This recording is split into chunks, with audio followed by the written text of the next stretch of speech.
Muraho neza bakunzi baduhugurana ikinyarwanda. Dukomeje kubashimira uburyo mukurikira ibiganiro byacu tubagezaho. Uyu munsi nabateguriye ikiganiro kijyanye n'insigamugani. Insigamugani yitwa Genda shashi nkumenye nshaje. Tubahaye ikaze. Genda shashi nkumenye nshaje. Uyu mugani umuntu awuciye ahubiranye n'ikintu kimushimishije mu mizo ya nyuma, ariko atagifite urubwa rwo gukomeza kucyihwaba, nibwo agira ati genda shashi nkumenye nshaje. Wakomotse kuri Kimenyi umwami w'Igisaka ahayinga umwaka w'1700. Kera ku ngoma ya Cyilima Rujugira mu Rwanda n'iya Kimenyi mu Gisaka habaye imihigo y'abo bami bombi bahiga inka nziza. Cyilima yavugaga ko arusha Kimenyi inka z'inyambo nziza, Kimenyi nawe akavuga atyo. Bukeye Cyilima atuma kuri Kimenyi ati ubu ngiye kukoherereza inyambo zishorewe n'abantu bakuru, nawe uzatoranye inka nziza zishorewe n'abantu bakuru, maze bazateranire iwawe bemeze iziruta izindi. Intumwa iragenda ibibwira Kimenyi, nawe arabyemera, ndetse abyemera yishimye kuko yakundaga inyama bihebuje.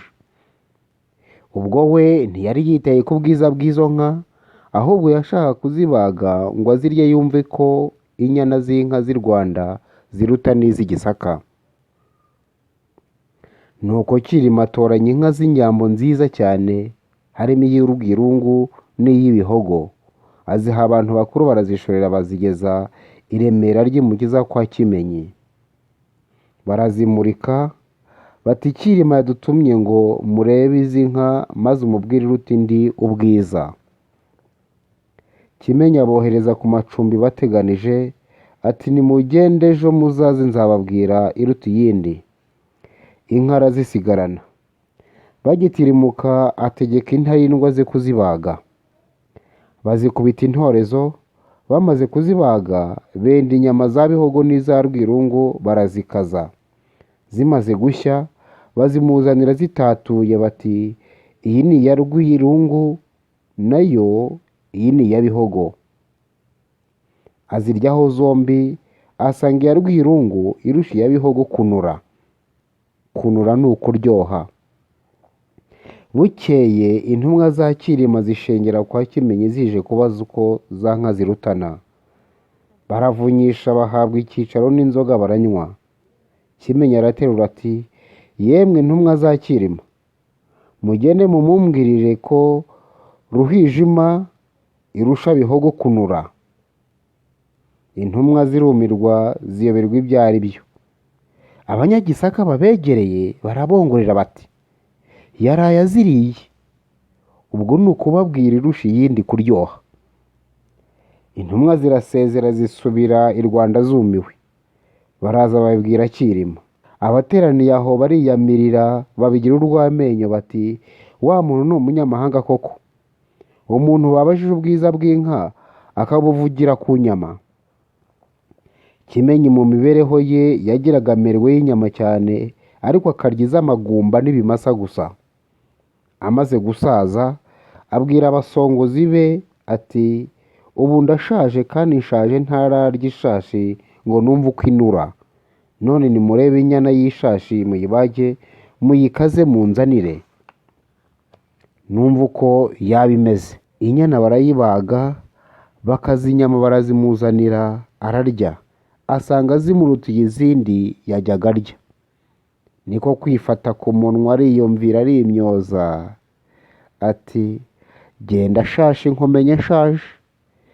Ubwo yavugaga ko iyo aba atarashaje arizo yagiye arya zonyine.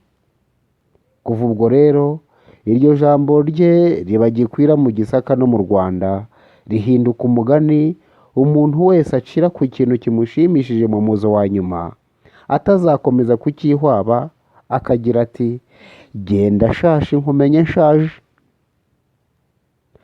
Kumenya ishashi ushaje bisobanura kumenyera icyiza mu mpitagihe.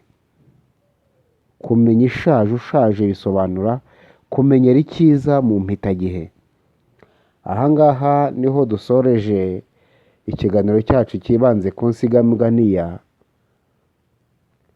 genda shashi nkumenye nshaje. Tumenye aho yakomotse, niho yakomotseho ndetse n'igihe yakomotse ndetse n'icyo isobanura. Niba ukunze ikiganiro cyacu, gerageza kugisangiza abandi, kandi nihagira ikikwisoba wandike mu bitekerezo udusiganuze nicyo tubereyeho kubasobanurira. Tuzajya tubagezaho insigamigani zitandukanye ndetse n'imigani myiza isobanuye umuntu yakoresha avuga ku buryo yabengukwa butiti cyangwa se bagira ngo ni intiti. Murakoze cyane rero, mwari kumwe na Ntakirutimana Alexandre.